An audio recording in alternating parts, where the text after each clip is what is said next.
I am focusing a lot on education because children are our future and they have so much to offer. And even those who are with criminal intent background, if we flipped it on its head, they've got skills. They know about logistics. They know about money management. They know about networking. Yes, they know how to make or build things, whatever it is that they're dealing with. Yeah, they know how to negotiate. They've got some really good transferable skills if it could be stirred into a different direction. So I'm not condoning what they do, but what I am saying is that maybe with just a little bit more creativity, we could actually be saying, okay, right, you like to talk. I would like you to do a presentation on blah, blah, blah. You like taking photographs. Why don't you do something on that? You like videography. Why don't you do that? You like to do journalism. Why don't you? So why don't you, from the things that they do negatively, see if there's careers that you could actually take out of those things to help them to see, I didn't really think about that. So even when you think about social media, you might be saying, why do you like it? Because I like the videography. I like the music. So then why don't we start looking things that can be working with the videos, working with the music, working with the backgrounds. Yeah. And then maybe what you're saying is, look, I want to do something for another class. So maybe it could be for younger children. You could ask the children in an older class to take pictures and then they could present that to the younger one. So they're actually teaching them something about whatever it is. This is intergenerational collaboration and integration and communication, which can only be a great thing, can it not? So it's all about just thinking creatively how we can work together. The whole point of education is about future thought leaders. In order for people to be great leaders, they have to be great readers and to be great speakers. And in order for this all to take place, it's starting from in the home and in the classroom. And the teachers have a pivotal place to really be feeding beautiful things into the child. And I'm not saying there's not going to be misbehaving happening. Don't get me wrong. There will be children who misbehave. But before you label them as naughty, rude, or disruptive, yes, maybe find out what's happening. For all you know, maybe that day my cat died, my fish died, something died, and now I'm very upset. I didn't tell you that they died. I'm just angry. And my behavior today is angry. But you just read negative behavior. But maybe if you took the time out, you'll find out now that makes sense. Maybe you just need some space. Would you like to do whatever your favorite thing is that they've told you that they like to do? Maybe that's their way of just calming down. But if you don't have these meaningful conversations, you're going to have constant confrontation. And from that conflict, you're going to just keep on spewing out more and more negativities about this individual. And the difference and the difficulty is this: the more that you are labeling this child and the more that the child is taking in and absorbing and feeding off this label, this child is going to become an adult one day. And the same qualities and characteristics he had then, if they hadn't been changed or adapted or supported in any way, is more likely going to show up for the rest of that child's life. And so the key thing is, it is about getting to the child when they're early, when they're young. It's important.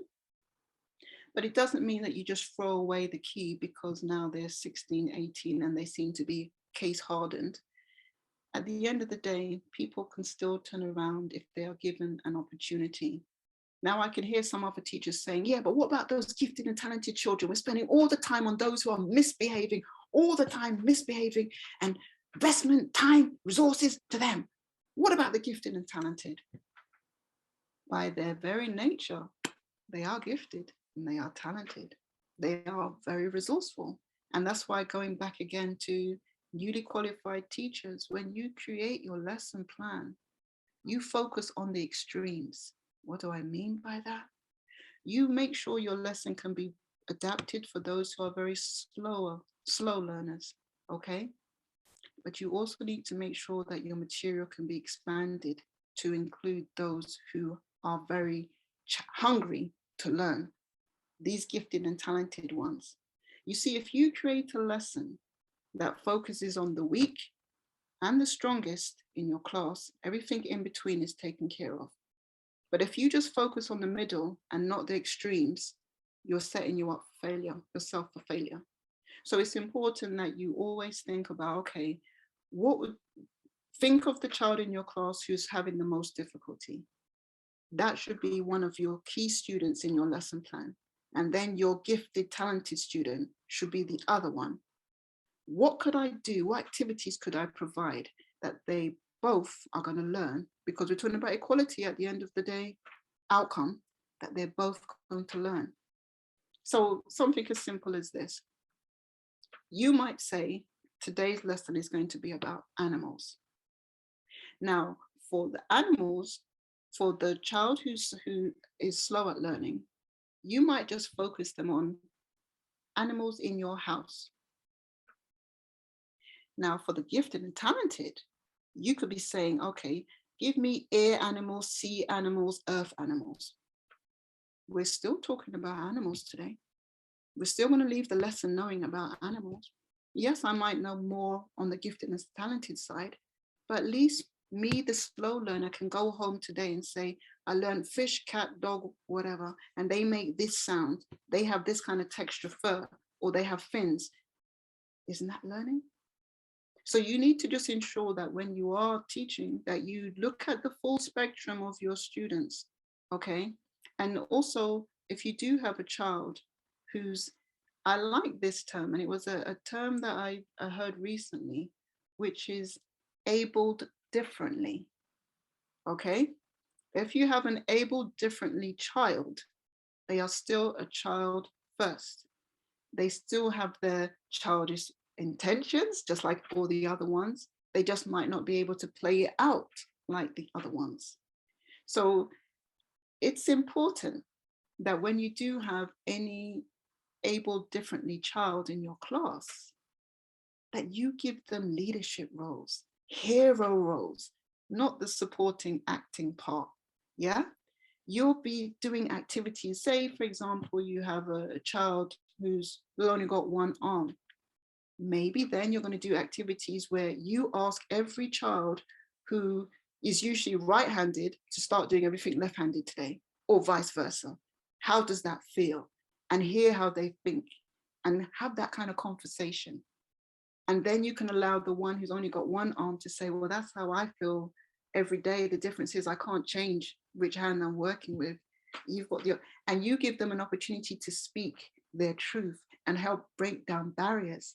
Yeah. And more than likely, believe it or not, playtime, you're going to see a lot more children gravitate towards that child. Why? Because there's so much positive things that they can see now more in that child rather than what they don't have or what they do have. And this is what you need to be really focusing on when you're working with children that are not, haven't got all the same motor skills as everybody else. They're still super special. They're still a unique child, and they should be showcased in that way. And when I talked about imagery in the classroom, they're supposed to be differently abled people, ably differently people on the walls, to say it doesn't matter if you don't have arms and legs. Look at this international motivational speaker that's making people cry, who's actually got married, who's actually got children, who's got this massive big house. He doesn't have no arms and legs, and he's saying, don't feel sorry for me, because at the end of the day, I'm rich. Are you? And so not only that, but I mean, I'm just teasing you, but my point is, he is happy with, he's accepted who he is, and he's saying, okay, what can I do with what I've got? I may not have a lot, but I'm going to make it the most of what I have. And the same thing is when you've got children who may have some challenges, to say, okay, but what do you have?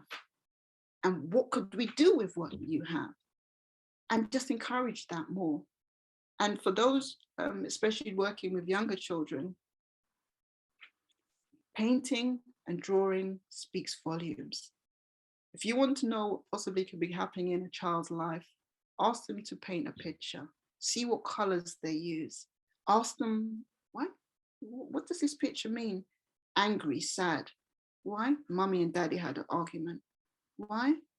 Because I think it was over whatever, I don't know. And made me feel sad. I think it's my fault, mommy, daddy arguing.